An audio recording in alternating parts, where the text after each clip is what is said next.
Hi there, I'm Elizabeth and I like to sew smart. Today I'm going to show you a handy hint about using adhesive applique paper.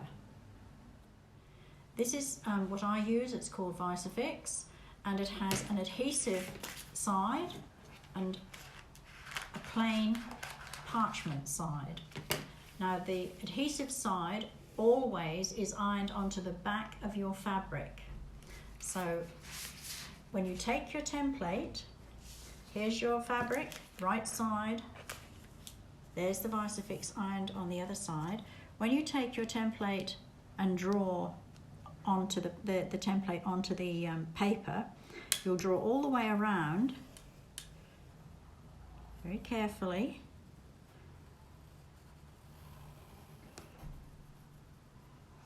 So that's your template is now drawn out. That's a pear.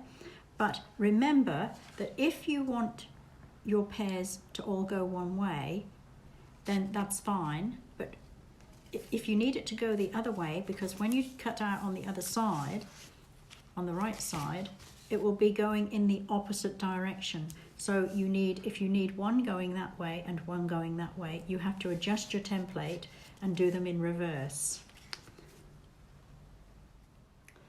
So I've cut out the template. All I need to do is remove the backing paper, which is a little piece of wax paper, take it to my ironing board, check I have the right side of the fabric, and I can just lightly put it on the fabric, iron it on, just press it a little bit, and you'll see that it's ready for you to stitch round. Now sometimes when you have cut out several appliques, that you're left with them and you think to yourself, well, what will I do with them? I've found, and I'll show you here, if you take the backing paper off, you can put them onto normal glad bake and just iron them on, and when you've ironed them on, all little bits and pieces, they will just lift off, but they won't lose their adhesiveness. Whereas when you've got them on your paper that you've cut them on, you'll find your edges will fray a little bit because all the time this is getting touched and rubbed. So when you've taken off your backing paper, you can iron all your spare pieces onto a piece of glad bake. Just press it on. I've actually got a steam iron on at the moment. We'll curl the paper up a little bit. So it's now secure on the paper, but when you want to use it, it will just lift off really easily and still be sticky.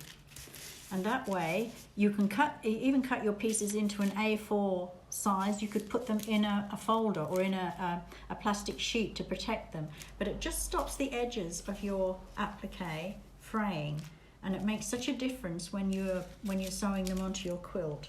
And as I said before, remember that if you want your applique to face that way, you have to cut it on the reverse. It has to be, the little nose on that has to be pointing this way in order for when you put it on the top of your quilt for it to go that way.